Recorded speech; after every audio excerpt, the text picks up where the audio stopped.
선생님들 지금 제 목소리는 잘 들리시죠? 아까까지 이제 선생님들께서 잘 들리셨다라고 말씀을 해주셨었는데 저희 아직 시간이 조금 남아서 지금 제 목소리 잘 들리시는 선생님들께서는 채팅창에 잘 들린다라고 한번 입력해 주시면 좋을 것 같아요. 네, 감사합니다. 혹시나 제 목소리가 들리지 않으시는 선생님 있으시면 왼쪽 아래 오디오 연결 부분을 한번 확인해 주시면 좋을 것 같아요.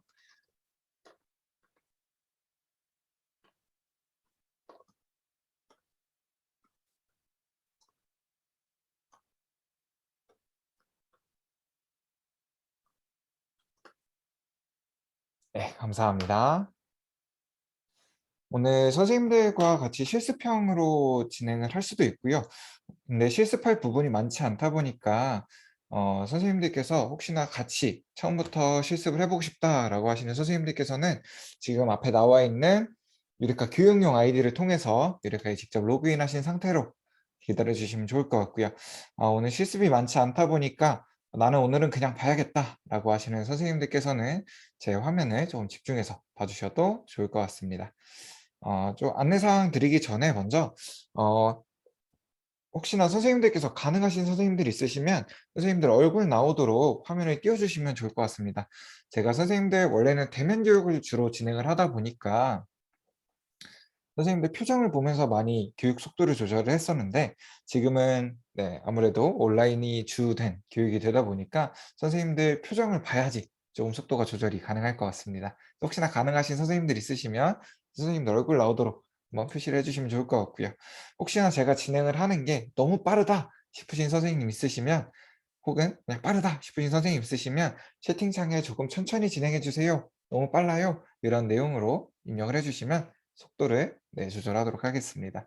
네, 카메라 없으신 분들은 켜지 않으셔도 괜찮으시고요. 이 부분은 의무 부분은 아니에요. 제가 선생님들과 조금 더 선생님들께서 교육 들으시기 편하도록 속도 조절하려고 말씀드린 부분이니까요. 안 되시는 분들은 네, 켜주지 않으셔도 괜찮습니다. 그러면 저희가 이제 안내사항부터 말씀을 드리면서 한번 교육을 진행을 해보도록 하겠습니다.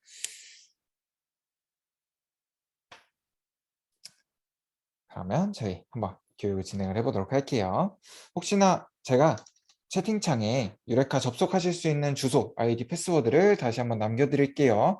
혹시나 보시다가 같이 실습해보고 싶다 하시는 선생님들 있으시면 채팅창에 남겨드린 아이디, 패스워드, 주소 입력해서 들어오시면 같이 실습하실 수 있을 거예요. 제가 채팅창에 다시 한번 남겨드릴게요.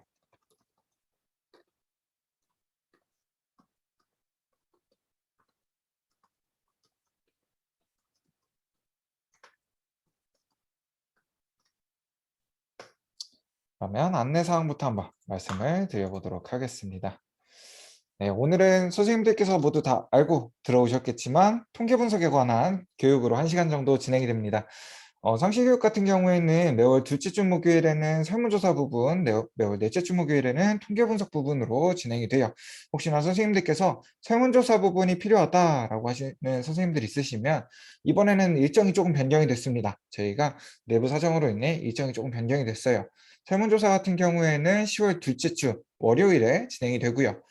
통계 분석 다시 한번 들어보고 싶은 선생님들께서는 마찬가지로 12월 둘째 주 목요일에 진행이 됩니다.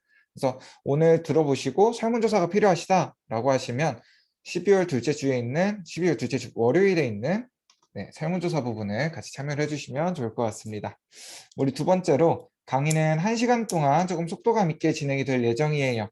선생님들께서 처음에 쭉 따라오시다가 중간에 놓치시는 부분이 있으실 수도 있어요.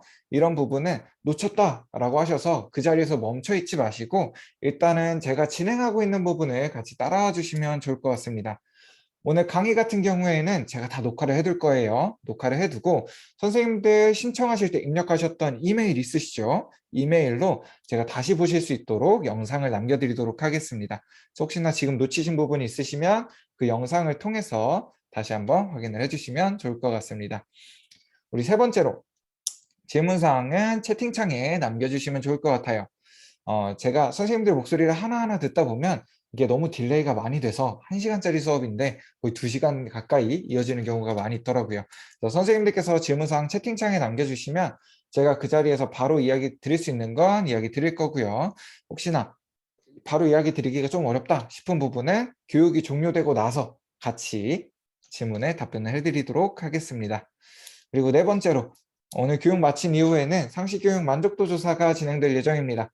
조금 더 선생님들께서 필요로 하시는 교육 내용으로 조금 변화해 가려고 해요. 그러다 보니까 선생님들께서도 바로 교육 끝났다 이러고 바로 나가지 마시고 제가 만족도 조사 링크도 같이 올려드릴 테니까 이 조사까지 참여를 해주시면 좋을 것 같습니다. 저희가 참여해 주신 분들 중에 이제 추첨을 통해서 소정의 선물까지 보내드리고 있으니까요. 선생님들께서 종료됐다 이러고 바로 나가지 마시고 조사까지 참여를 해주시면 좋을 것 같아요. 그리고 마지막은 선생님들께 한 가지 홍보를 하려고 합니다. 지금 유레카에서 활용 사례 이벤트를 진행을 하고 있어요. 유레카를 한 번이라도 사용을 하셨다면 누구나 신청 가능하시고요. 저희가 총 상금은 150만 원 정도의 상품권을 드리고 있습니다. 그리고 선생님들께서 참여 신청만 해주셔도 스타벅스 아메리카노 기프티콘을 다 보내드리고 있어요. 그러다 보니까 이번 이벤트에도 많은 참여를 해주시면 좋을 것 같습니다. 그러면 이제 유레카 교육을 한번 시작해 보도록 할게요. 이거는 잠깐 죄송해요. 이거는 잠깐 닫아둘 거고요. 오늘은 선생님들과 같이 유레카 통계 분석에 대해서 한번 알아볼 거예요. 오늘 가장 처음으로 알아볼 거는 유레카에서 통계 분석을 사용할 수 있는 방법에 대해서 알아볼 거고요. 두 번째로는 선생님들께서 오프라인으로 받으신 설문조사 있으실 거예요. 오프라인으로 받으신 설문조사 같은 경우에는 이제 해당 자료를 원자료화 시키는 방법, 그리고 해당 자료를 원자료화 시켰을 때 업로드하는 방법까지 같이 말씀을 드리도록 하겠습니다. 혹시 선생님들께서 사전사후 분석하셔야 되는 선생님들도 있으실까요? 사전사후 분석은 따로 하시는 선생님들 없으실까요? 네. 그러시면 혹시나 사전사후 분석하시는 분들 있으시면 채팅창에 한번 남겨주세요. 제가 선생님들께서 혹시나 필요하실까 싶어서 오늘 사전사후 분석 자료 있으세요? 네. 사전사후 분석을 하기 위한 자료 만드는 방법 같이 알려드릴 거고요. 이제 자료 만들기가 끝나고 나면 통계 분석의 기초, 그리고 몇 가지 분석을 했을 때 보고서는 어떻게 작성할 수 있는지 이에 해당하는 내용들까지 같이 한번 알아보도록 하겠습니다. 먼저 유레카에서 통계 분석할 수 있는 방법을 한번 안내를 드릴게요. 유레카에서 통계 분석을 진행하시기 전에 유레카의 모든 기능을 사용하실 때는 반드시 로그인이 되어 있는 상태여야지만 모든 기능들을 자유롭게 사용을 하실 수가 있습니다. 지금은 제가 선생님들께 교육용 아이디, 패스워드를 알려드렸죠. 하지만 이 아이디, 패스워드는 오늘 교육이 끝나고 나면 제가 다시 막아둘 거예요. 선생님들께서 유레카 로그인 하실 때는 유레카에 들어오셔서 오른쪽 아래로 보시면 지역별 로그인 방법이라고 게시글이 하나가 있습니다. 이 게시글을 참고하셔서 해당하는 지역에 맞게 유레카에 로그인을 해주시면 좋을 것 같아요. 혹시나 선생님들께서 이 로그인 방법을 확인을 해봤는데 선생님께 해당하는 지역이 없다라고 하시는 선생님들께서는 제가 이따가 제 연락처 하나 남겨드릴게요. 저희 쪽으로 연락 주시면 제가 로그인 하시는 방법도 마찬가지로 도와드리도록 하겠습니다. 지금처럼 로그인이 되셨다면 이번에는 앞서 말씀드린 통계 분석할 수 있는 방법에 대해서 한번 알아보도록 할게요. 유레카에서 통계 분석을 진행할 수 있는 방법은 총 2가지가 있습니다. 첫 번째로는 선생님들께서 온라인 설문조사를 진행을 하셨다면 온라인 설문조사에서 바로 통계 분석으로 진행을 하실 수가 있어요. 한번 제가 진행을 해볼게요. 저희 저번 달에 진행됐던 유레카 상시교육 설문조사를 들어가서 한번 확인을 해보도록 하겠습니다. 선생님들께서 만드신 설문조사를 확인하실 때는 반드시 어느 게시판에 만드셨는지는 기억을 해주셔야 돼요. 저희는 수업 실습용으로 한번 들어가 줄 거고요. 수업 실습용에서 조사자로 유레카라고 검색을 해서 지난달에 만들었던 상시교육 설문조사를 한번 들어가 보도록 하겠습니다. 지금처럼 설문조사 선생님께서 만드신 각각의 설문조사를 들어오시고 지금처럼 마찬가지로 응답자가 생기셨다면 응답자가 있는 상태라면 통계 분석을 진행을 하실 수가 있어요. 설문조사 관리에 결과 분석, 통계 분석하기를 클릭하시면 가장 기본적으로 빈도표와 그래프를 확인을 하실 수가 있고요. 이 빈도표와 그래프뿐만 아니라 추가적인 통계 분석을 더 진행을 해보고 싶다라고 하시는 선생님께서는 화면 상단에 보이는 통계 분석 3.0 버튼을 클릭해 주시면 됩니다. 이 통계 분석하기 같은 경우에는 선생님들께서 조금 많이 헷갈려 하세요. 이 통계 분석하기는 저희가 업데이트하기 이전 버전이다 보니까 선생님들께서 분석은 하실 수 있지만 분석 결과를 저장을 하실 수가 없어요. 그렇기 때문에 선생님들께서는 분석 결과까지 같이 저장하실 수 있는 가장 최신 버전의 통계 분석 3.0 버튼을 클릭해서 사용을 해주시면 좋을 것 같습니다. 지금처럼 통계 분석 3.0 버튼을 클릭하시면 이스테 3.0이라는 새로운 페이지로 연결이 되실 거예요. 혹시나 선생님들께서 사용하시는 인터넷 상황에 따라서 지금처럼 왼쪽에 통계 분석 메뉴가 나타나지 않으시는 경우가 있을 거예요. 이렇게 작게 나타나면 왼쪽에 통계 분석 메뉴가 나타나지 않습니다. 이런 경우에는 이스테 3.0이라고 작성된 곳 오른쪽에 보시면 짝대기 3개 문양이 있으실 거예요. 짝대기 3개 문양을 클릭하셔서 마찬가지로 통계 분석 메뉴를 확인을 하실 수가 있고요. 혹은 키보드로 F11 버튼을 클릭하시면 전체 화면으로 넘어가시면서 왼쪽에 분석들이 쭉 나타나시게 될 거예요.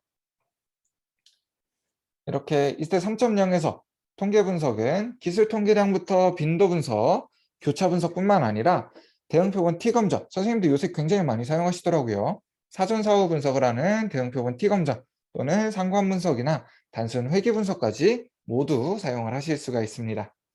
지금은 간단하게 제가 평균 구하시는 것만 한번 보여드리도록 할게요. 선생님들께서 평균을 구하실 때는 이 통계 분석 메뉴에 기술 통계량 분석을 진행을 해주셔야 돼요. 종종 저희 쪽으로 연락 주셔서 선생님 제가 평균을 구하고 싶은데 평균 메뉴가 없네요 라고 물어보시는 선생님들이 있으세요. 평균 구하실 때는 이 기술 통계량 분석을 진행을 해주시면 됩니다. 기술 통계량을 클릭해 주신 다음 지금 문제 4-1번은 만족도에 대한 문항일 거예요. 또는 선호도에 대한 문항일 거예요. 그래서 이 4-1번 문항을 한번 선택 변수로 내려보고 이 문항에 대한 점수, 평균 점수도 한번 확인해 보도록 할게요. 지금처럼 해당하는 문항을 선택 변수로 내려주셨다면 분석하기 버튼을 클릭해 주시면 됩니다.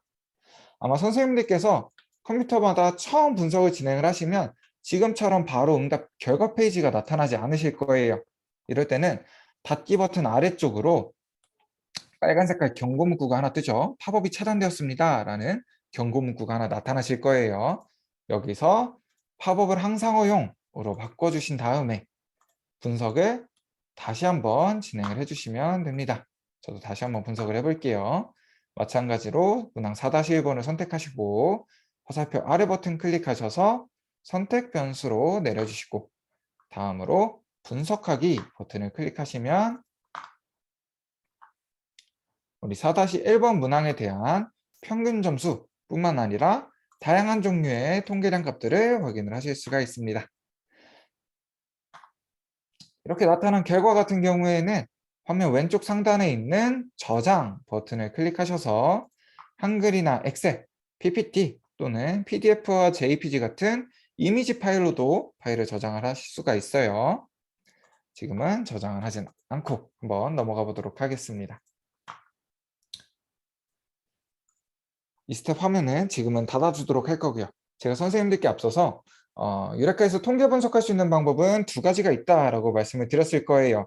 첫 번째로는 지금 우리가 진행한 것처럼 온라인 설문조사에서 바로 통계 분석으로 넘어갈 수 있는 방법 1가지가 있고요. 우리 2번째로는 선생님들께서 온라인 설문조사 자체가 힘드신 경우가 있으실 거예요. 예를 들어서 연령대가 너무 낮거나 혹은 컴퓨터를 활용할 수 없는 상태이거나 이런 경우에는 온라인 설문조사 자체가 어려우신 경우가 있습니다. 이런 경우 선생님들께서 오프라인으로 설문조사를 받으시고 해당하는 자료에 대한 원자료만 엑셀 파일로 가지고 계신다면 마찬가지로 유레카에서 분석을 진행하실 수가 있어요. 그래서 지금은 선생님들과 오프라인으로 설문 응답을 받으셨을 때 원자료화 시키시는 방법을 한번 보여드리도록 하겠습니다. 혹시나 선생님들께서 같이 진행해 보실 선생님들 있으시면 엑셀 파일 켜신 다음에 제가 작성하는 데까지 같이 한번 작성을 해주시면 좋을 것 같습니다. 엑셀 파일 켜신 다음에 제가 작성하는 데까지 같이 한번 작성을 해주시면 좋을 것 같아요. 아이디, 성별, 학년, 수업 만족도, 급식 만족도. 저는 10개의 설문이 있다고 한번 가정을 해보도록 하겠습니다. 저랑 같이 원자료 만들기를 한번 해보실 선생님들께서는 지금 제가 만든 여기까지 한번 만들어 주시면 좋을 것 같습니다. 혹시나 여기까지 만드신 선생님들 있으시면 만드셨다고 한번 입력을 해주세요. 채팅창에 입력을 해주시면 이어서 진행을 해보도록 할게요. 네, 감사합니다. 오늘 함께 참여하시는 선생님들은 굉장히 빠르시네요. 보통 이제 선생님들이 이렇게 교육을 진행을 하다 보면 가끔은 엑셀을 못 켜시는 선생님들도 있으시고요. 또는 이제 이렇게 만드시는 것 자체가 조금 어려우시다라고 하시는 선생님들도 있으신데 오늘 선생님들께서는 굉장히 신세대처럼 컴퓨터를 잘 다루시는 것 같습니다. 지금 이렇게 다 만드셨다면 선생님들께서 이제 원자료를 하나씩 입력을 해주셔야 돼요. 근데 바로 원자료를 입력해 주시면 안 돼요. 제일 처음 하실 거는 선생님들께서 오프라인으로 설문조사를 받으셨다면 설문조사가 선생님들 앞에 쭉 쌓여 있게 될 거예요. 이때 가장 위에 있는 설문조사의 오른쪽 상단 또는 왼쪽 상단에 1번이라고 번호를 입력해 주시고 그 밑에 있는 설문조사는 2번 이렇게 제일 위에 있는 설문조사는 1번 설문지부터 2번, 3번 이렇게 마지막 숫자까지 마지막 설문지까지 설문지 번호를 부여해 주셔야 됩니다.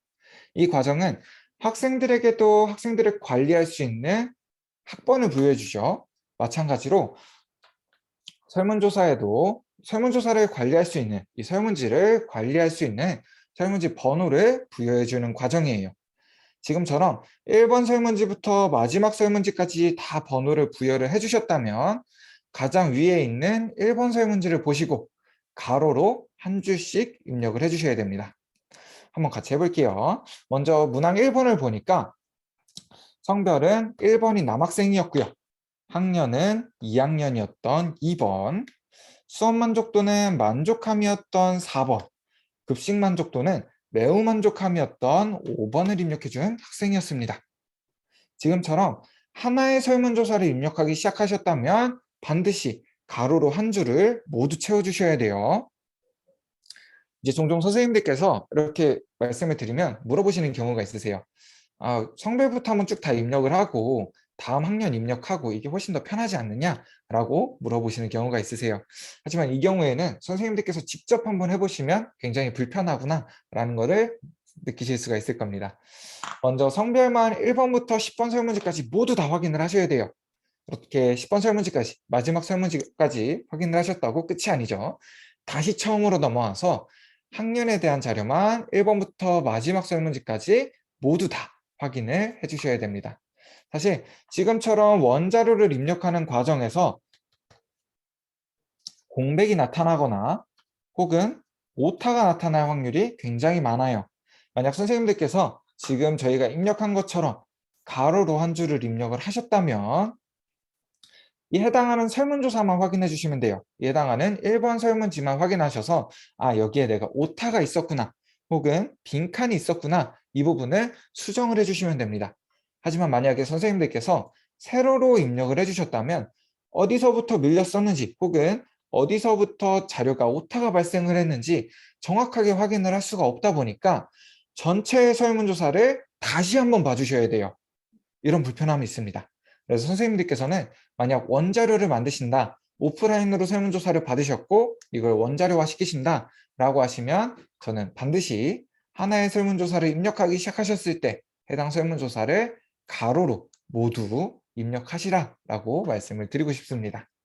지금처럼 1번 설문지를 다 입력을 하셨다면 2번 설문지도 입력을 해주셔야겠죠. 2번 설문지를 보니까 성별은 2번인 여학생이었고요.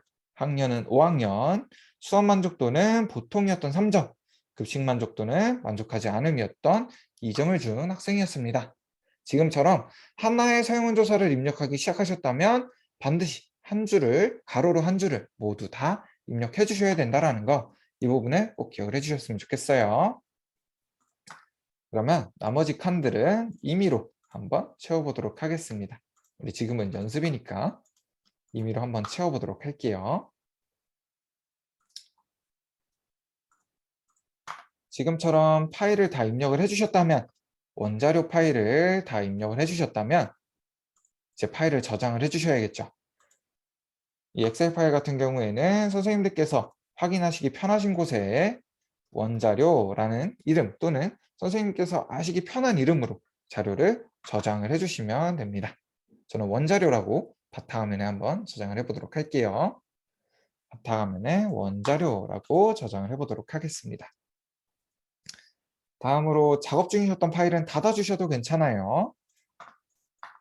지금처럼 파일을 완성하셨다면 이번에는 유레카의 세 번째 메뉴인 통계 분석 메뉴로 한번 들어가 주도록 할 거예요. 통계 분석 메뉴 중에 내 자료 분석하기로 들어가 주도록 하겠습니다. 통계 분석의 각각의 메뉴로 들어가시게 되면 화면 가운데 돋보기 모양이 하나가 있으실 거예요. 이 돋보기 모양을 클릭하신 다음 우리가 방금 만들었던 원자료라는 이름의 파일을 업로드 해주시면 됩니다. 지금처럼 업로드를 해주시면 파일이 업로드가 되실 거예요.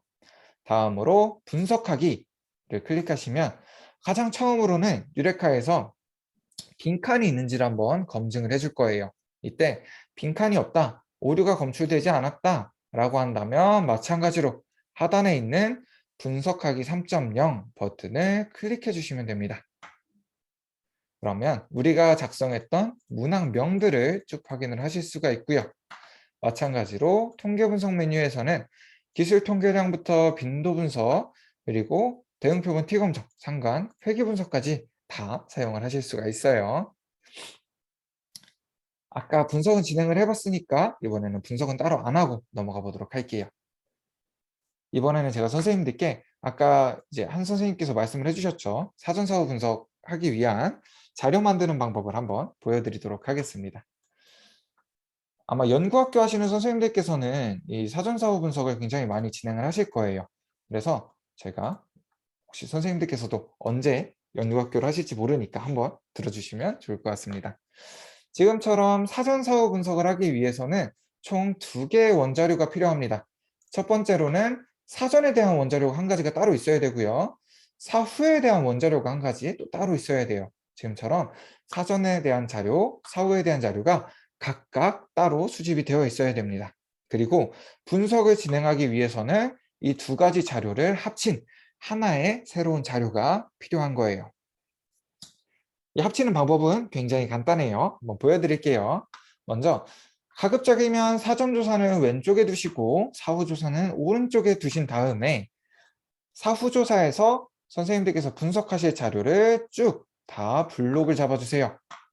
다음으로 마우스 오른쪽 버튼 클릭하셔서 복사, 사전조사의 자료 오른쪽으로, 입력되어 있는 자료 오른쪽으로 그대로 붙여 넣어 주시면 됩니다.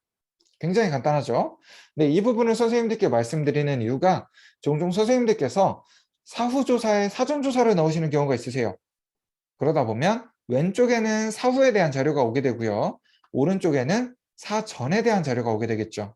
이 경우에도 분석 결과는 동일하게 나타나요. 근데 부호가 반대로 나타납니다. 분석의 부호가 반대로 나타나게 돼요. 그러다 보니까 실제로는 사전에 비해서 사후의 값이 증가했음에도 일반적으로는 긍정적인 의미로 많이 사용이 돼요. 사전에 비해서 사후의 값이 증가했음에도 불구하고 분석 결과만 보면 사전에 비해 사후의 값이 떨어진 것처럼 보일 수가 있습니다. 그렇기 때문에 선생님들께서도 사전사후 분석을 하신다면 왼쪽에는 사전에 대한 자료가 오도록, 오른쪽에는 사후에 대한 자료가 오도록 자료를 만들어 주시는 게 중요해요. 우리 두 번째로 말씀드리고 싶은 건 지금 저는 1학년 1번 학생의 사전조사 오른쪽으로는 마찬가지로 1학년 1번 학생의 사후조사가 오도록 응답을 매칭시켜 주었습니다. 이게 굉장히 중요해요. 반드시 사전조사와 사후조사의 응답자가 매칭이 되어 있어야 돼요. 동일한 응답자의 사전조사 옆에는 해당 응답자의 사후조사가 오도록 응답자 매칭을 시켜주셔야 됩니다. 우리 마지막으로 한 가지만 더 말씀을 드릴게요. 만약 선생님들께서 이러신 경우가 있을 거예요. 사전에는 분명히 조사가 됐어요. 사전에는 분명히 조사가 됐는데 사후조사를 진행하기 전에 이 학생이 전학을 가버렸네요. 그래서 사전에는 자료가 있지만 사후에는 자료가 없습니다. 이런 경우에는 해당하는 응답자의 사전조사도 마찬가지로 지워주셔야 돼요. 그래서 사전과 사후 응답자 매칭도 시켜주셔야 되고 응답 숫자도 동일하게 맞춰주신 상태로 분석을 진행해 주셔야지 조금 더 정확한 분석 결과를 확인을 하실 수가 있습니다. 지금처럼 자료를 다 만들어 주셨다면 저는 선생님들께 이 파일은 따로 저장을 해두라 라고 말씀을 드리고 있어요. 저는 다른 이름으로 통합이라는 이름으로 파일을 새로 저장해 두도록 하겠습니다. 바탕화면에 통합이라는 이름으로 파일을 저장해 줄게요. 그러면 마찬가지로 작업 중이었던 파일은 닫아주셔도 괜찮고요. 이번에는 유레카의 통계 분석 메뉴에 수업 효과성 분석 메뉴로 들어가 주도록 하겠습니다. 종종 선생님들께서 질문을 주세요. 내 자료 분석하기랑 수업 효과성 분석이랑 무슨 차이가 있느냐? 라고 질문을 주시는데 기능은 똑같습니다. 사용하시는 기능은 똑같아요. 수업 효과성 분석에서는 제가 방금 선생님들께 보여드린 사전조사, 사후조사를 하나의 파일로 합치는 과정이 나타나 있고요. 우리 내자료 분석하기에서는 앞서서 진행을 했었던 원자료 만드는 방법이 기술되어 있다. 이 차이만 있고 사용하실 수 있는 기능은 동일해요. 지금은 수업 효과성 분석으로 넘어가서 마찬가지로 돋보기 모양을 클릭하신 다음 통합이라는 이름의 파일을 열어주도록 하겠습니다. 다음으로 분석하기. 오류가 없다면 분석하기 3.0 버튼을 클릭해서 리스트 3.0으로 넘어가 주도록 할게요. 제가 사전사후 분석하시는 건 한번 보여드리도록 하겠습니다. 왼쪽에 통계 분석 메뉴를 클릭하시고 사전사후 분석을 통계 기법으로는 대응 표본 T 검정이다 라고 이야기를 해요. 선생님들께서도 물어보실 때 저는 T 검정을 해야 되는데요 라고 많이 이야기를 해주시더라고요. 보통 사전사후 분석을 하실 때는 이 대응 표본 T 검정을 사용하신다 라고 생각을 해주시면 좋을 것 같습니다. 대응 표본 T 검정을 클릭해 주시고 동일한 문항에 대한 사전과 사후 한 쌍만을 아래 선택 변수로 내리고 분석을 진행을 해주셔야 됩니다. 지금은 수업 만족도와 교우 관계 만족도, 시설 만족도 이게 총 3쌍의 문항이 있죠. 이렇게 3쌍의 문항이 있다면 총 분석을 3번 별도로 진행을 해주셔야 되는 거예요. 반드시 동일한 문항에 대한 사전과 사후 한 쌍을 선택 변수로 내려주시고 분석하기 버튼을 클릭하시면 지금처럼 분석의 결과를 확인하실 수가 있습니다. 종종 선생님들께서 이 결과가 나오면 여기서 한숨부터 쉬시는 선생님들이 있으시더라고요. 아휴 이게 뭐야 이렇게 생각하시는 선생님들이 있으신데 이 분석 결과를 해석하는 방법은 제가 조금 이따가 안내를 드리도록 할게요. 그러면 지금부터는 선생님들께 통계 분석의 기초부터 시작해서 몇 가지 분석을 사용을 했을 때 보고서를 어떻게 작성하면 되는지에 해당하는 내용들을 한번 소개를 드리도록 하겠습니다. 혹시 지금 제가 진행하는 속도가 좀 많이 빠르실까요? 괜찮으세요? 네, 감사합니다. 그러면 통계 분석의 기초부터 시작해서 한번 이어서 진행을 해보도록 할게요. 혹시나 제가 진행하는 속도가 빠르면 채팅창에 입력을 해주세요. 제가 선생님들 표정이랑 지금 채팅창을 계속 보고 있는데 혹시나 빠르면 말씀해 주시면 좋을 것 같습니다. 통계 분석 같은 경우에는 사용할 수 있는 통계 분석 방법, 기법이 정말 다양합니다. 이 각각의 통계 분석을 사용하기 위해서는 해당하는 분석을 사용하기 위한 조건을 지켜주어야 돼요. 해당 조건을 지켜주어야 됩니다. 이 조건 같은 경우에는 크게 2가지를 맞춰주셔야 돼요. 첫 번째로는 변수의 종류를 맞춰주셔야 되고요. 두 번째로는 변수의 유형, 이렇게 크게 2가지로 나누게 됩니다. 첫 번째로 변수의 종류부터 한번 확인을 해볼게요. 변수는 크게 2가지로 나누어집니다. 첫 번째로는 나는 독립적이야. 내가 마음대로 변할 수 있어. 라고 이야기를 하는 독립 변수가 있고요. 두 번째로는 독립변수야 너가 변했네. 그럼 나도 같이 변해야겠다. 나도 따라서 변해야겠다. 라고 이야기를 하는 종속변수가 있습니다. 이때 독립변수가 먼저 변하게 되면 종속변수는 따라서 변하게 되는 왼쪽에서 오른쪽으로의 흐름이 생기게 되고요.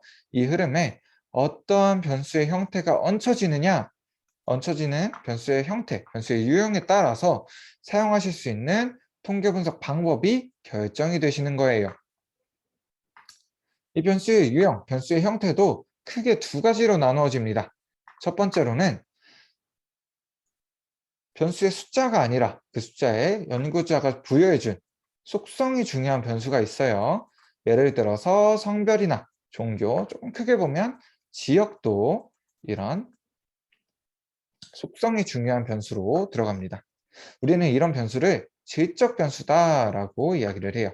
숫자가 아니라 속성이 중요한 변수를 우리는 질적 변수다라고 이야기를 합니다. 우리 선생님들께서 가장 많이 사용하시는 문항이 아마 성별에 대한 문항일 거예요. 성별로 한번 예를 들어볼게요. 우리가 보통 성별에 대한 문항을 사용하면 보기 1번은 남자, 보기 2번은 여자로 두고 사용을 하게 됩니다. 이때 보기의 순서를 바꿔서 보기 1번을 여자, 보기 2번을 남자로 두고 사용하신다고 하더라도 시험은 응답을 받고 통계 분석을 진행하는 데는 아무런 지장이 없어요. 시험은 응답도 지장이 없고 분석도 지장이 없습니다. 이제 종종 선생님들께서 그래도 1번은 남자여야지 라고 말씀을 하시는 선생님들도 있으시지만 사실 응답을 받거나 분석을 할 때는 1번이 남자든 1번이 여자든 그건 아무런 상관이 없습니다. 이러한 질적 변수는 지금처럼 숫자를 중요하게 생각하지 않아요. 숫자에 대한 큰 의미가 없다 보니까 평균 점수를 사용을 하지 않습니다. 우리 다시 한번 성별로 예를 들어 볼게요. 우리가 보기 1번을 남자, 보기 2번을 여자라고 했을 때 1번과 2번의 평균은 1.5죠. 이 1.5는 성별에서 아무런 의미를 가지지 않습니다. 보통 선생님들께서 1.5다라고 하시면 중성이라고 생각하시는 선생님들 있으세요. 네, 성별에서 중성을 표시를 하실 때는 보기 3번이나 보기 4번 이렇게 별도의 보기를 지정을 해주셔야 됩니다.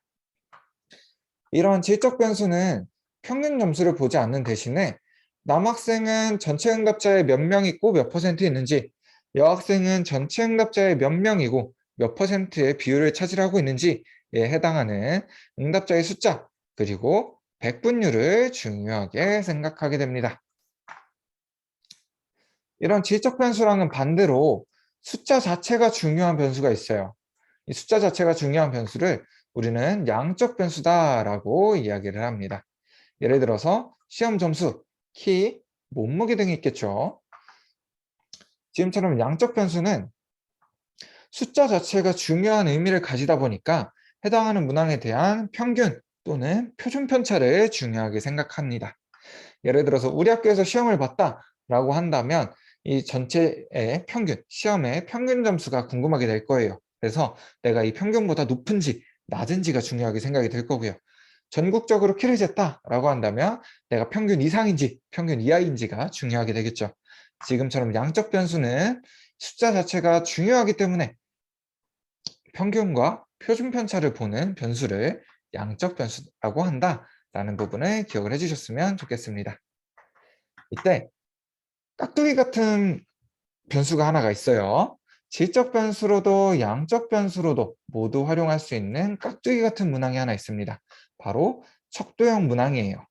보통 우리는 척도형 문항을 3점, 5점, 7점, 10점 척도로 사용을 하죠. 이때 이 3점, 5점, 7점, 10점 모두 다 질적 변수로도 양적 변수로도 사용을 해주실 수가 있습니다.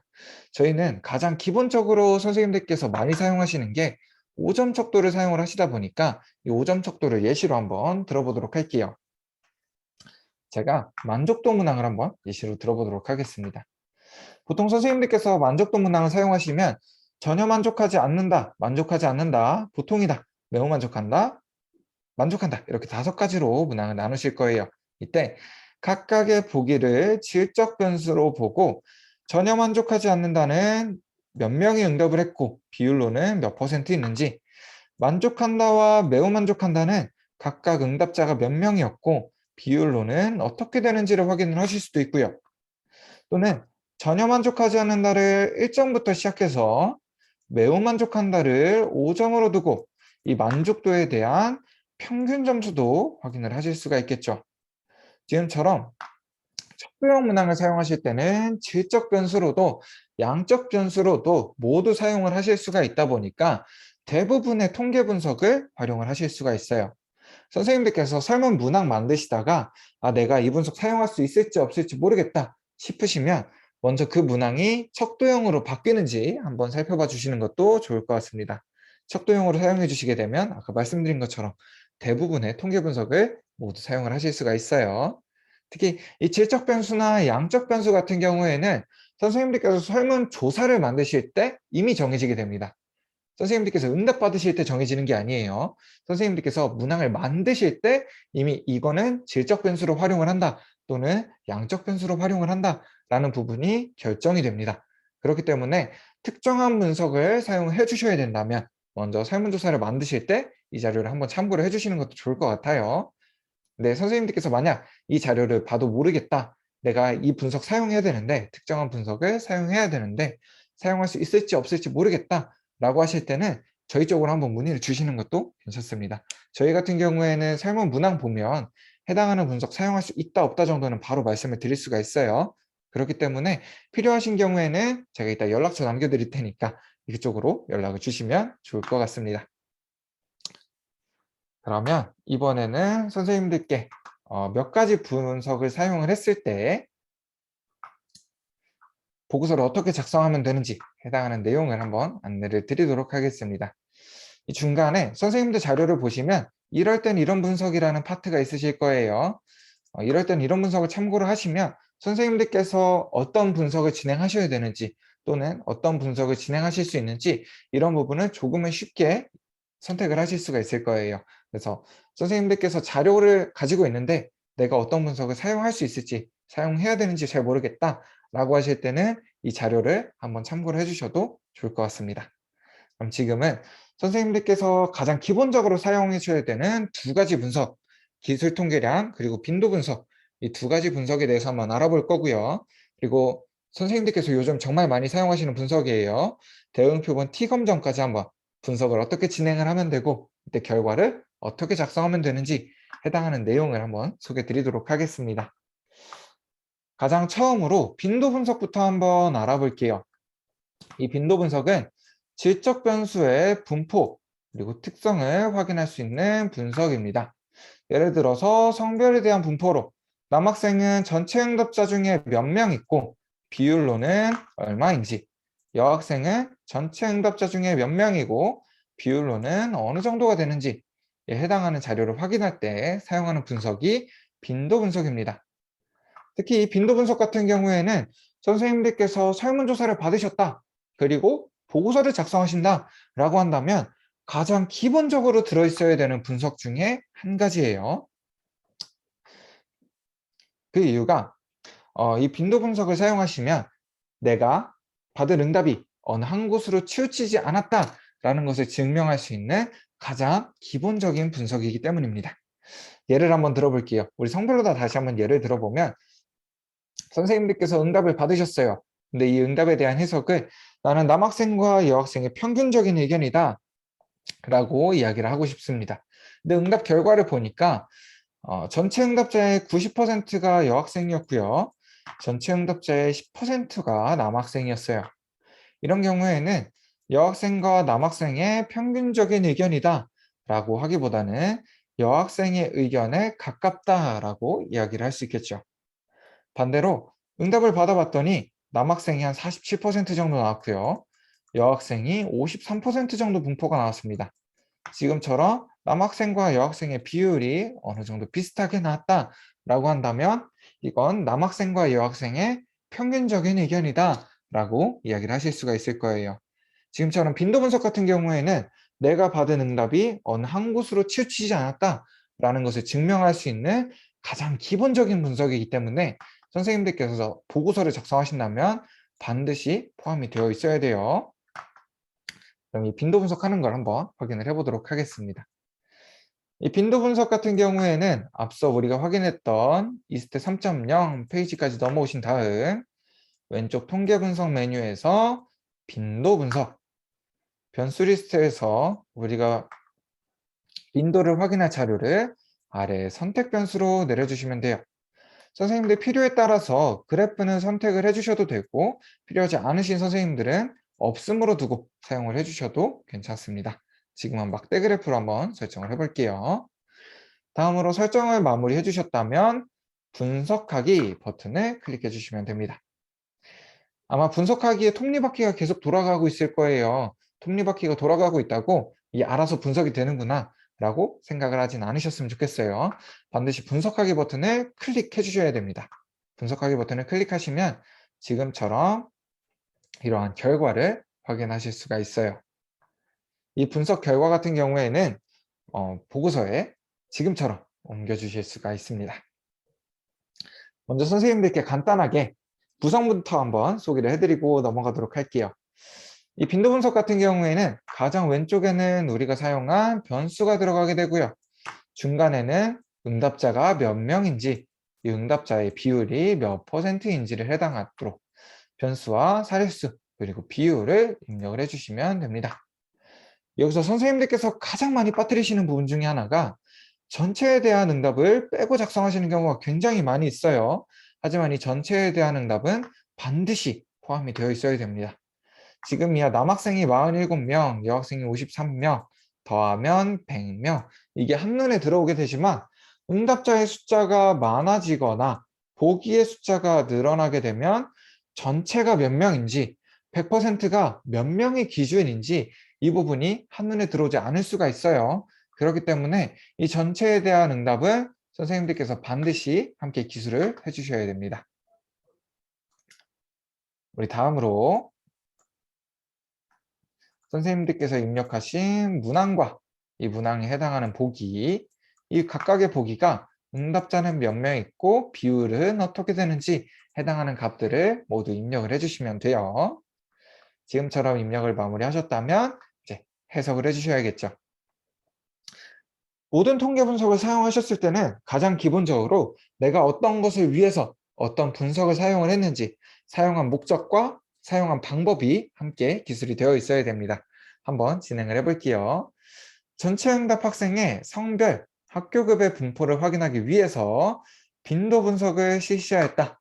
지금처럼 사용한 목적, 그리고 사용한 방법을 먼저 기술을 해주시고 분석 결과 성별은 남학생이 47%, 여학생이 53%의 분포를 보이는 것으로 나타났다.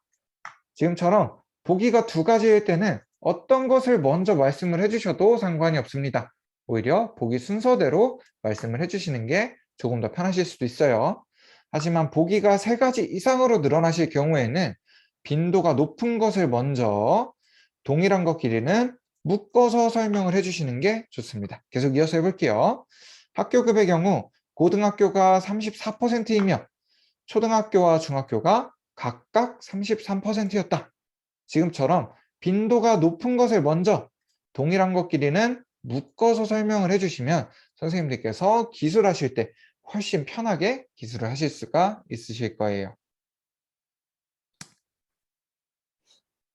여기서 한 가지 더 말씀을 드리면 종종 선생님들께서 보고서 검토를 요청하시는 경우가 있으세요. 그래서 보고서 검토를 해드리다 보면 이 퍼센트랑 명수가 바뀌어 있는 경우가 있더라고요.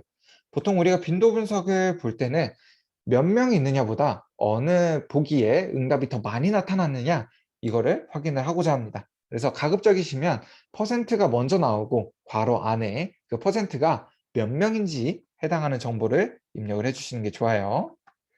그럼 이번에는 빈도 분석을 넘어가서 기술 통계량 분석을 한번 진행을 해보도록 하겠습니다.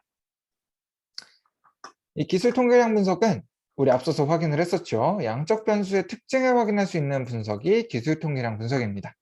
예를 들어서 평균, 표준 편차를 구할 때 사용하는 분석이 기술 통계량 분석이에요. 우리 반의 기말고사의 평균 점수나 혹은 만족도 조사의 평균 등을 구할 때 사용합니다. 우리 앞서서 기술 통계량 분석은 한번 분석을 해봤었죠. 리스트 3.0에서 기술 통계량 분석을 선택을 해주시고 변수 리스트에서 우리가 평균 점수를 볼 문항들을 아래에 선택 변수로 내려주시면 됩니다. 지금은 5점 척도로 사용된 세 가지 문항을 양적 변수로 보고 한번 평균을 구해보도록 할게요. 지금처럼 설정을 다 해주셨다면 분석하기 버튼을 클릭을 해주시면 돼요. 그러면 지금처럼 굉장히 많은 자료값들을 확인을 하실 수가 있습니다. 이때 다른 값들은 활용을 해주셔도 되고 활용하지 않으셔도 괜찮아요. 제가 반드시 활용하셔야 되는 세 가지만 말씀을 드릴게요. 첫 번째로는 총 몇 개의 자료를 확인을 했는지 관측치의 개수 또는 빈도수라고 많이 이야기를 합니다. 빈도 또는 자료수라고 많이 이야기를 해요. 관측치 개수 또는 빈도 자료수 이거를 꼭 사용을 해주셔야 돼요. 대부분의 분석을 사용하셨을 때 몇 개의 자료를 활용했는지는 사용을 해주시는 게 좋아요. 우리 두 번째로는 우리 평균, 마지막으로 표준 편차 이렇게 세 가지는 반드시 사용을 해주셔야 됩니다. 다른 값들 같은 경우에는 선생님들 필요에 따라서 사용을 해주시면 돼요. 하지만 이 세 가지는 반드시 사용을 해주셔야 됩니다. 선생님들께서 평균에 대한 의미, 평균이 중요한 거는 다들 많이 알고 계시더라고요. 근데 표준 편차에 대한 의미를 종종 혼동하시는 분들이 있으신 것 같아서 지금은 제가 간단하게라도 평균과 표준 편차에 대한 의미를 한번 살펴봐 드리고 넘어갈게요. 먼저 제가 두 가지의 예시 자료를 가지고 왔습니다. 첫 번째로 평균이 3.8, 표준 편차가 1.0인 국어 수업 만족도 한 가지를 가지고 왔고요. 두 번째로 평균이 3.1, 표준 편차가 1.5인 수학 수업 만족도를 한 가지 가지고 왔어요. 국어 수업 만족도부터 먼저 한번 살펴볼게요. 먼저 국어 수업 만족도에 대한 자료가 이렇게 쭉 나열이 되어 있다고 할 때, 자료가 이렇게 쭉 분포가 되어 있다고 할 때, 이 모든 자료들을 대표할 수 있는 값이 평균 점수였던 3.8입니다. 이 해당하는 모든 값들을 대표할 수 있는 값이 평균인 3.8이에요. 그리고 이 3.8을 기준으로 플러스 1 표준 편차인 4.8, 마이너스 1 표준 편차인 2.8, 이 사이에 대부분의 응답값들이 들어있는 것을 이야기를 합니다. 대략 전체 응답의 약 70% 정도는 이 범주 안에 포함이 된다라고 생각을 해주셔도 괜찮을 것 같아요. 우리 수학 수업 만족도를 가지고 다시 한번 살펴볼게요. 수학 수업 만족도에 대한 자료가 이렇게 쭉 다 나열이 되어 있다고 할 때, 지금처럼 쭉 다 분포가 되어 있다고 할 때, 이 모든 자료를 대표할 수 있는 값이 평균인 3.1입니다. 이 3.1을 기준으로 플러스 1 표준 편차인 4.6, 마이너스 1 표준 편차인 1.6, 이 사이에 전체 응답의 대략 70% 정도가 포함이 된다라는 의미예요. 지금처럼 평균은 해당하는 자료를 대표할 수 있는 값이고, 이 표준 편차는 대표할 수 있는 값을 기준으로 자료가 얼마나 분포되어 있는지에 해당하는 값이겠죠. 이때 선생님들께서 하나 지금 눈치채신 게 있으실 거예요. 표준 편차가 커지면 커질수록 평균으로부터 자료가 더 넓게 분포가 되죠. 자료가 더 넓게 분포가 됩니다. 반대로 표준 편차가 작아지면 작아질수록 조금 더 평균에 밀집되어 있는 형태로 자료의 분포를 가지게 됩니다. 지금처럼 평균은 전체의 자료를 대표할 수 있는 값이고, 이 대표할 수 있는 값을 기준으로 자료가 어떻게 분포되고 있는지에 해당하는 값이 표준 편차이기 때문에 선생님들께서 평균을 사용하시는 경우에는 그 친구가 되는, 그 가족이 되는 표준 편차 점수까지도 함께 사용을 해주셔야 됩니다. 그러면 우리 앞서 확인했던 결과를 보고서에 어떻게 옮길 수 있는지 한번 살펴보도록 하겠습니다. 먼저 저희 이 결과를 한번 살펴보기 전에 선생님들께 퀴즈 하나를 내도록 할게요. 지금 우리가 앞서 분석했던 자료 세 가지가 있어요. 국어 수업 만족도, 수학 수업 만족도, 학교 생활 만족도, 이렇게 세 가지 문항이 있습니다. 이 세 가지 문항 중에 가장 평균에 밀집되어 있는 형태를 가지는 변수, 가장 밀집된 문항은 어떤 것일지 채팅창에 한번 입력을 해주시면 좋을 것 같습니다.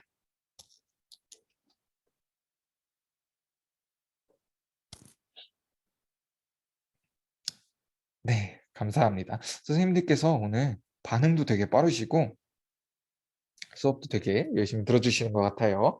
네, 선생님들께서 말씀해 주신 것처럼 수학 수업 만족도에 대한 표준 편차가 가장 작죠.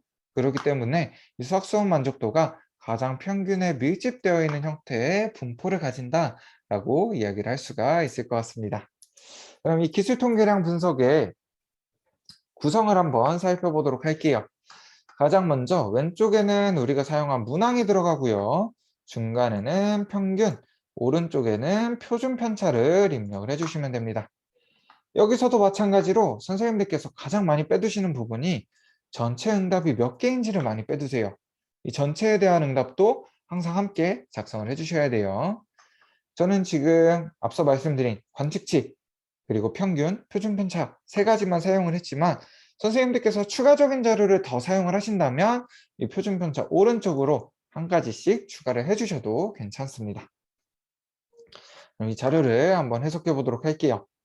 제가 앞서서 모든 분석을 사용하셨다면 사용한 목적 그리고 사용한 방법을 기술해 주셔야 된다고 말씀을 드렸죠. 학생들의 각 만족도 및 점수의 특징을 알아보기 위해서 기술 통계량 분석을 실시하였다. 지금처럼 목적과 방법을 먼저 기술을 해주시고 5점 척도의 질문 중 국어 수업 만족도에 대해 평균은 3.8점으로 응답자들이 대체로 국어 수업의 보통 이상의 만족도로 확인이 되었다. 수학 수업 만족도에 대해서는 평균이 3.88, 학교생활 만족도는 평균이 3.81로 나머지 두 변수 또한 만족에 가까운 만족도를 가지고 있음을 확인할 수 있었다. 이렇게 기술을 해주시면 됩니다. 지금 저 같은 경우에는 선생님들께 구두상으로 말씀을 드리다 보니까 표준 편차 점수는 별도로 읽진 않았어요. 하지만 선생님들께서 보고서를 작성하실 때는 표준 편차 점수까지도 같이 작성을 해주셔야 됩니다. 이제 보통 이렇게 기술 통계량을 설명을 드리면 선생님들께서 질문 주시는 게 한 가지 있어요. 왜 국어 수업 만족도는 보통 이상이고 나머지 두 개는 만족에 가깝다라고 작성했냐? 라는 질문을 종종 받습니다. 사실 이 부분은 제가 선생님들께 일부러 말씀드리기 위해서 두 가지로 나눠서 가지고 왔어요. 우리가 보통 5점 척도를 사용을 하게 되면 그 중에 3점은 보통이 되고요. 4점은 만족이라고 사용을 하게 되죠. 이때 3점과 4점 사이 예를 들어서 3.8 이상이 된다면 두 가지 모두로 해석을 해주실 수가 있습니다. 일단 3점보다는 크기 때문에 보통 이상이다 라고 해석을 해주실 수도 있고요. 어쨌든 4점에 가깝게 나타났기 때문에 만족에 가깝다라고 해석을 해주실 수가 있어요. 이거는 연구자분의 선택에 따라서 사용을 해주시면 됩니다. 나는 만족에 가깝게 나타나는 게 내가 이야기를 할 때 조금 더 유리해 라고 하시는 선생님들께서는 만족에 가깝게 라고 구술을 해주셔도 괜찮으시고요. 나는 그래도 만족이라는 것 자체를 조금은 깐깐하게 보겠어, 예민하게 보겠어 라고 하시는 선생님들께서는 보통 이상이다 라고 작성을 해주셔도 괜찮습니다. 이 부분은 선생님들께서 선택을 해주시는 거예요. 근데 이때 선생님들께서 하나의 기준을 설정을 해주셨으면 예를 들어서 나는 3.8이 넘어가면 만족에 가깝다라고 보겠어 라고 하셨다면 3.8이 넘어가는 모든 자료값들은 모두 다 만족에 가깝다라고 기술을 해주셔야 돼요. 예를 들어서 어떤 건 3.85 정도 나왔는데 이거는 보통 이상이다 이라고 작성을 해주시고 어떤 거는 3.83 정도 나왔는데 만족에 가깝다 이렇게 사용을 해주시면 안 되는 거예요. 하나의 기준을 정해주셨다면 그 기준을 넘어가는 건 모두 동일하게 해석을 해주셔야 된다라는 부분을 선생님들께서 꼭 기억을 해주셨으면 좋겠어요. 그러면 우리 기술 통계량도 마찬가지로 넘어가 보도록 하겠습니다. 우리 이번에는 마지막으로 우리 대응 표본 T 검정까지만 한번 확인을 해보고 오늘 교육을 마치도록 할게요. 우리 대응 표본 T 검정 선생님들께서 사전 사후 분석이라고 많이 말씀을 하시죠. 사전 사후 분석은 사전 점수와 사후 점수의 평균 차이를 확인할 수 있는 분석이에요. 이 사전 사후 분석을 하실 때는 사전에 먼저 한번 조사를 진행을 해주시고 사후에 조사를 진행해 주시기 전에 어떤 수업을 진행하시거나 학생들에게 영상을 보여주신다거나 이렇게 특정한 처리, 특정한 연구 과정을 진행을 해주셔야 됩니다. 이러한 대형 표본 T 검정 같은 경우에는 세 가지 주의하셔야 되는 사항이 있어요. 첫 번째로 시간의 차이를 두고 사전조사, 사후조사를 진행을 해주셔야 됩니다. 예를 들어서 학기 초에 사전조사를 진행하셨다면 학기 말에 사후조사를 진행하시거나 학년 초에 사전조사를 진행하셨다면 학년 말에 사후조사를 진행하시는 것처럼 시간의 차이를 두고 조사를 진행해 주셔야 됩니다. 학생들 같은 경우에는 가급적이면 방학을 끼지 않는 것이 좋다라고 많이들 이야기를 하시고요. 또는 이제 최소한 1년을 넘어가지 않는 범위 내에서 분석을 해야 된다라는 이야기를 선생님들께서 많이 해주고 계세요. 학생들 같은 경우에는 이제 방학 동안 가치관 변화가 많이 일어났기 때문에 가급적이면 방학을 끼지 않도록 최소한 1년을 넘지 않는 범위 내에서 조사를 하는 게 중요하다라고 많은 선생님들께서 이야기를 하십니다. 우리 두 번째로 앞서서 우리 자료 만들 때 한번 말씀을 드렸죠. 사전조사와 사후조사에 동일한 응답자를 매칭시켜 주셔야 돼요. 예를 들어서 1학년 1번 학생의 사전응답 오른쪽으로는 1학년 1번 학생의 사후응답이 오도록 응답 매칭을 시켜주셔야 됩니다. 우리 마지막으로 동일한 문항, 동일한 설문조사를 사용을 해서 사전조사와 사후조사를 실시해 주셔야 돼요.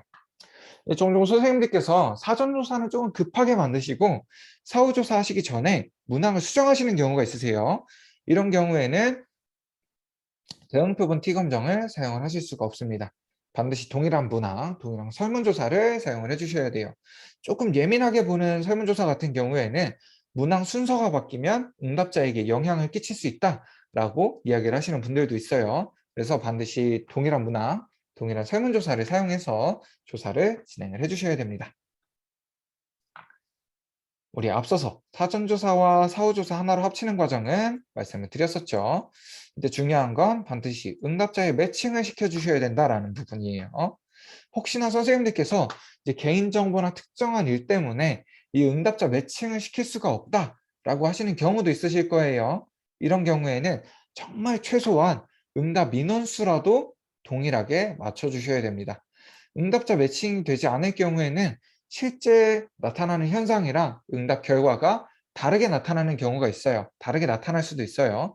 하지만 분석을 하기 위해서는 최소한 응답 인원이라도 맞춰주시면 분석은 진행을 하실 수가 있습니다. 우리 분석은 앞서서 한번 진행을 해봤었죠. 익셀 3.0까지 넘어오신 다음 통계 분석 메뉴에서 대응 표본 T 검정을 선택을 해주시고 동일한 문항에 대한 사전과 사후 한 쌍만을 아래 선택 변수로 내려서 분석을 진행해 주셔야 됩니다. 사전 사후가 총 3쌍의 문항이 있다라고 하시면 총 3번의 분석을 별도로 진행을 해 주셔야 되는 거예요. 이렇게 분석을 진행해 주시면 우리가 앞서 봤던 분석 결과를 확인하실 수가 있습니다. 선생님들께서 이거 나오면 일단 겁부터 드시는 선생님들이 있으시더라고요. 제가 선생님들께서 반드시 사용하셔야 되는 것들만 간략하게 알려드릴게요. 먼저 처음으로 우리는 사전 점수와 사후 점수에 대한 평균 차이 확인하는 분석이죠. 그렇기 때문에 사전과 사후의 평균, 그리고 평균이 나오면 앞서서 표준 편차는 같이 있어야 된다라고 말씀을 드렸을 거예요. 그래서 평균과 표준 편차는 함께 사용을 해주시고 대부분의 통계 분석에서는 빈도, 자료수, 관측치수 이거는 함께 사용을 해주시는 게 좋습니다. 그래서 처음 나와 있는 배운 표본 통계 박스는 모두 사용을 해주시는 게 좋아요.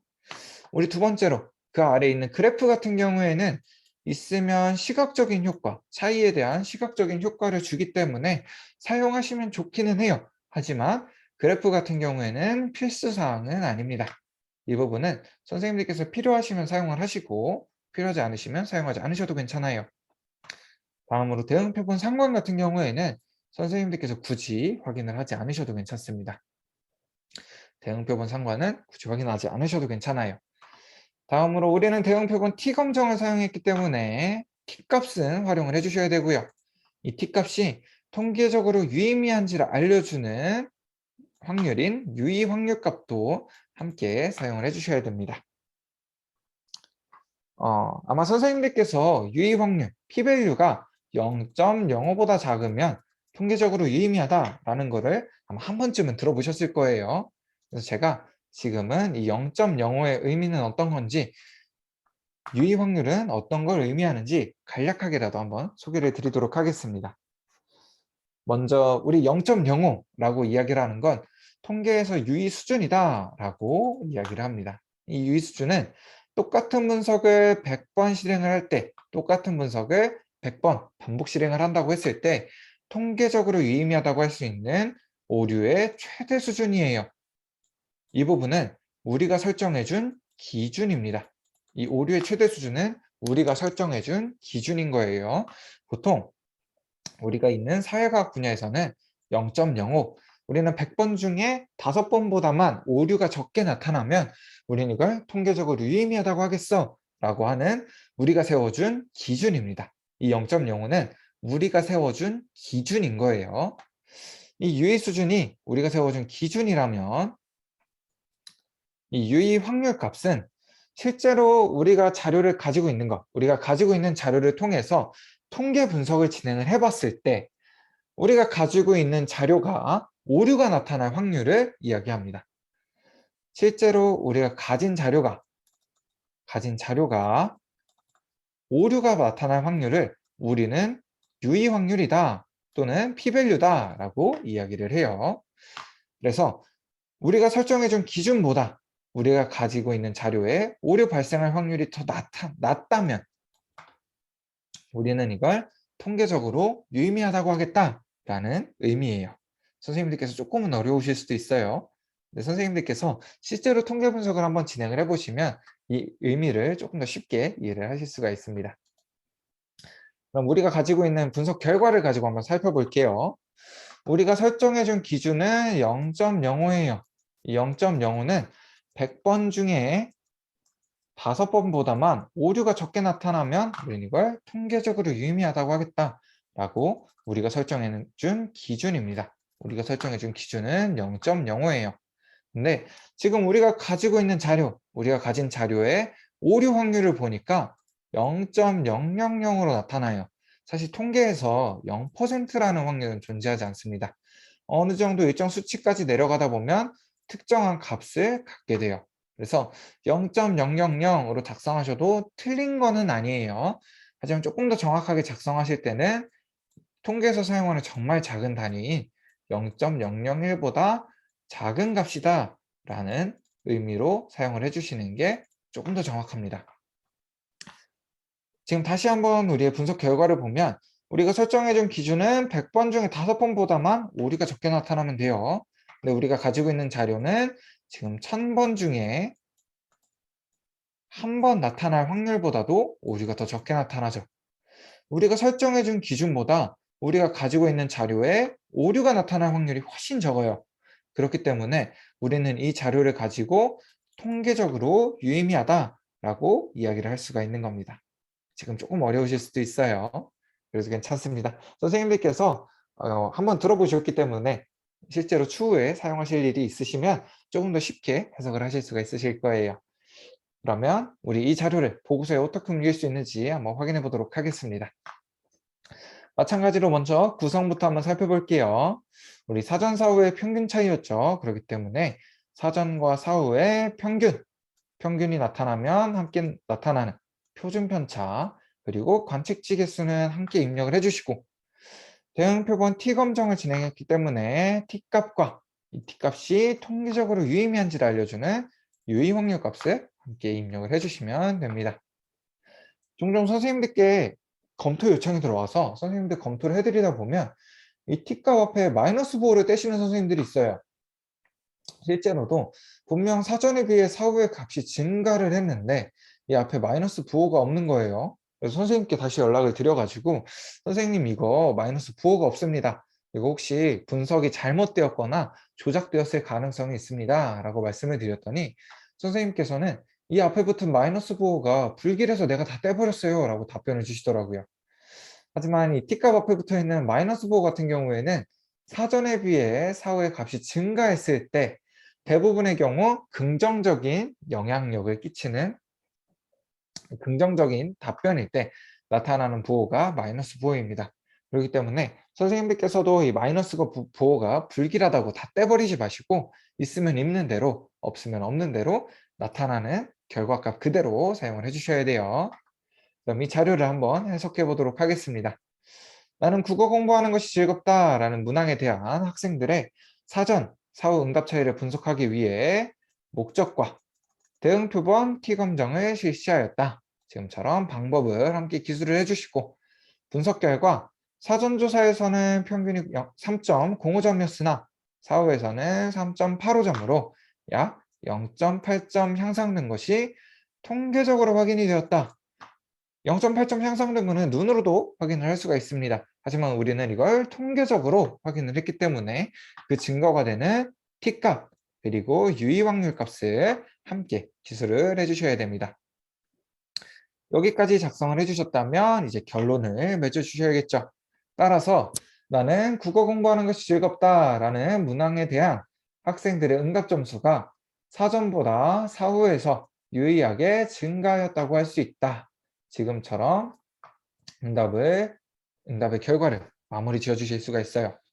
사실 저희가 통계 분석을 아는 분들께 보고서를 제출을 한다면 여기까지만 작성을 하셔도 아 이게 어떤 의미구나, 아 이게 어떤 것을 의미하는구나 라는 것을 조금 쉽게 이해를 하실 수가 있습니다. 하지만 보통 우리가 보고서를 제출하시는 분들은 통계를 모르시는 분들이 많죠. 그분들께는 조금은 불친절한 보고서로 마무리가 될 수가 있어요. 그래서 가급적이시면 즉 이후에 한 문장을 더 추가를 해주시면서 친절하면서도 완성도가 높은 보고서를 작성을 해주실 수가 있습니다. 계속 이어서 해볼게요. 즉 국어 특성화 수업은 학생들의 국어 과목에 대한 흥미를 증진시키는데 효과적으로 기여하였음을 할 수 있다. 지금처럼 내가 한 수업이, 내가 한 실험이 이렇게 효과가 좋았다라는 것도 한번 뽐내주시면서 보시는 분들에게는 가장 친절하면서도 완성도가 높은 보고서로 작성을 해주실 수가 있습니다. 벌써 저희가 1시간이 넘었네요. 오늘 좀 긴 시간이었는데 1시간 넘는 시간 동안 선생님들께서 같이 따라와 주셔서 정말 너무나도 감사드리고요. 선생님들 궁금하신 내용 있으신 선생님들께서는 남아서 질문해 주셔도 괜찮으시고 선생님들 나가시기 전에 지금 제가 채팅창에 만족도 조사 링크 하나 남겨드렸어요. 이 만족도 조사까지 한번 참여해 주시면 좋을 것 같습니다. 선생님들 1시간 동안 고생해 주셔서 정말 감사하고요. 질문사항 있으신 선생님들께서는 남아서 질문해 주셔도 괜찮고 질문사항 없으신 선생님들께서는 만족도 조사까지 작성을 하셨다면 회의를 종료해 주셔도 괜찮습니다. 1시간 동안 같이 고생해 주셔서 감사합니다. 고생하셨습니다.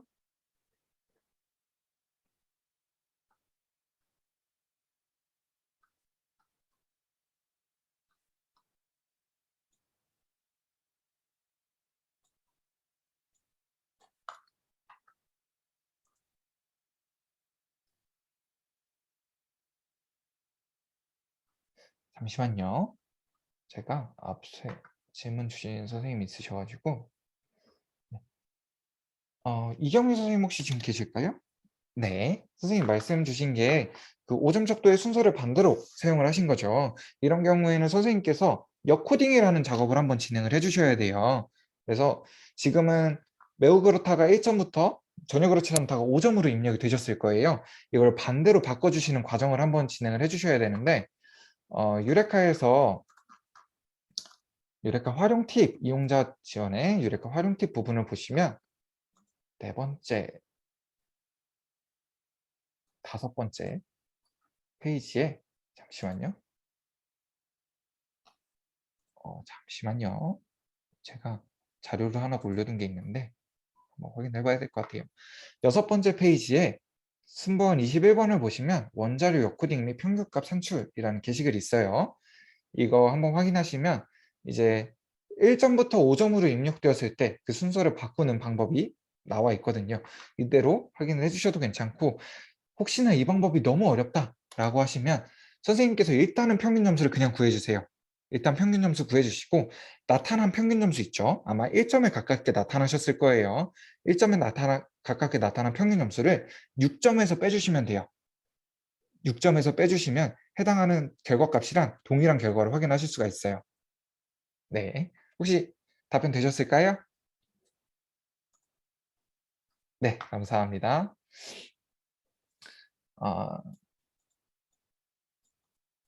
선생님 혹시 그래프 자료, 그래프 양식을 변경하신다는 건 어떤 부분이실까요? 선생님께서 이 스탯에서 분석을 진행을 하시고 나타난 결과 값의 그래프를 다른 그래프로 사용을 하신다라는 걸까요?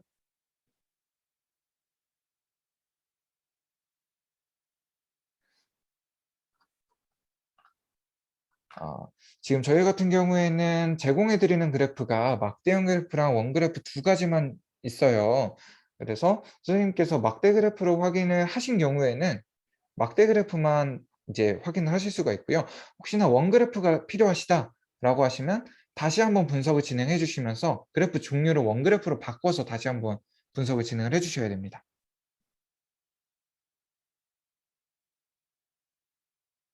네, 감사합니다. 혹시나 또 추가적으로 궁금하신 내용 있으실까요?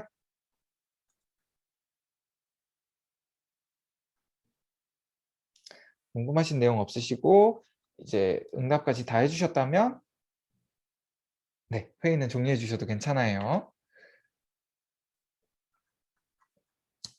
저는 혹시나 선생님들 질문 남은 거 있으실까 봐 4시 10분 까지만 회의실을 한번 열어 두도록 하겠습니다.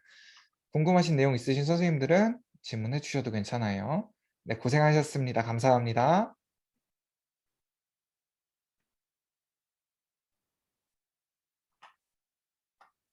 네, 감사합니다. 네, 감사합니다. 고생하셨습니다.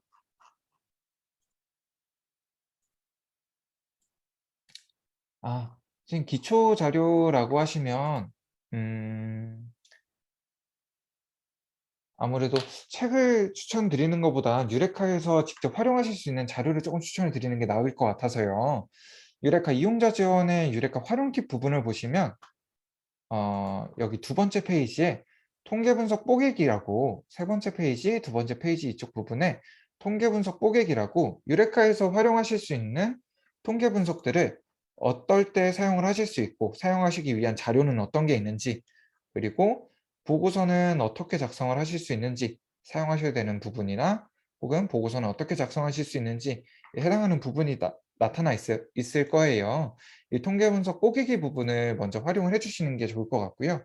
혹시나 이거보다 조금 더 세밀하게 표시가 되어 있는 부분이 필요하다라고 하시면 그때는 저희 쪽으로 한번 연락을 주시면 좋을 것 같습니다. 네, 감사합니다. 네, 고생하셨습니다. 감사합니다.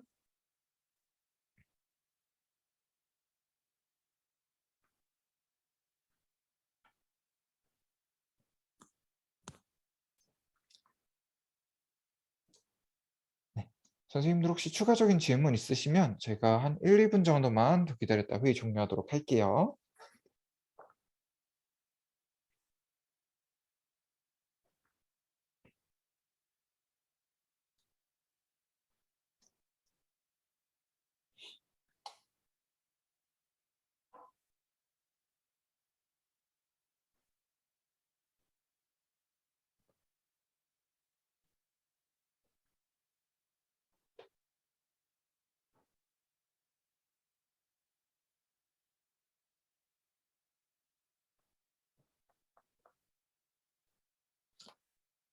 네. 선생님들 질문 없으시면 이제 회의는 종료하도록 하겠습니다.